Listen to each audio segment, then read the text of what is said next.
I lost a lot of friends when I started to speak out on this issue. I got ghosted by a lot of people on the mainland who used to be my friends. And they've been replaced 100-fold with the best people. Yeah.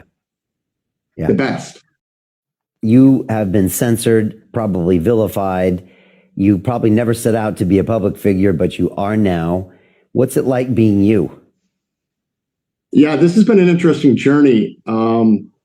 And I've been blessed with going through some personal things in my life where I gained a lot of humility, and I try to look at my intentions and my ego and make sure I'm not being egoic in my decisions. So this journey, I always have one thing in mind: stop the vaccination program, and anything that comes my way that's not aligned with that, because people will. My newfound fame is people wanting to suck my energy for this or that, make money, do this.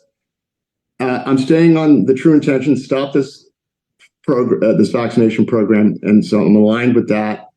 And I'm also recognizing that I'm becoming Ed Dowd, the phenomenon. So there's this phenomenon, media personality, but then there's me, and I'm making sure that I don't start buying into this. Keep me, and whatever people think this is, that's great. As long as I stay in integrity, this will stay fine. If I start getting, in my head that I'm wonderful or special, it all blows up. So I'm just a guy that got lucky enough to pray to God, to get a voice. I have some talents that have been put to good use. Could other people have done this? Sure. I also want to shout out everybody in my journey, the good doctors. I mean, they were the ones who really, took a lot of heat, and I have nothing but love and respect for them. They were the early soldiers. I have respect for people like you. I have respect for all the independent media, Senator Ron Johnson, and the people in my life that have supported me in my journey. I've been lucky enough to build a team around me. In February of last year, I said I want to be a lightning rod for this issue, and people answered the call.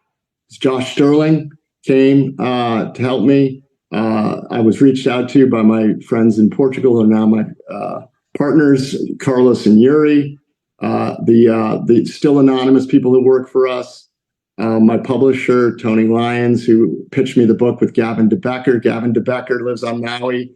He called me up to have coffee with him in August, pitched me a book, and I said yes, and I wrote it in a month. And he did a lot of work. He and his team did a lot of work on a lot of the graphics and the QR codes. All the data analysis and writing is mine. But this was a team effort, and it's not just Ed Dowd. It's like a host of characters behind me. So what you see is amazing. Yeah, I'm a fan of Gavin. I'm just in awe of all the people who've helped me.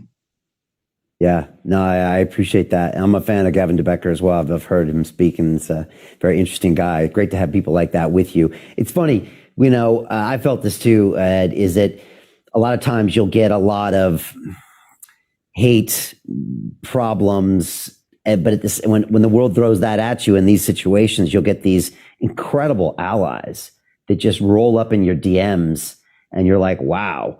And that's what I found when we finally really stood up for this thing. I got a lot of problems, a lot of institutions trying to bring us down, but a ton of people that really were there to support us in so many different ways. And it was really satisfying in that sense. I agree with you. And the amount of, I lost a lot of friends when I started to speak out on this issue. I got ghosted by a lot of people on the mainland who used to be my friends. And they've been replaced 100-fold with the best people. Yeah. The best.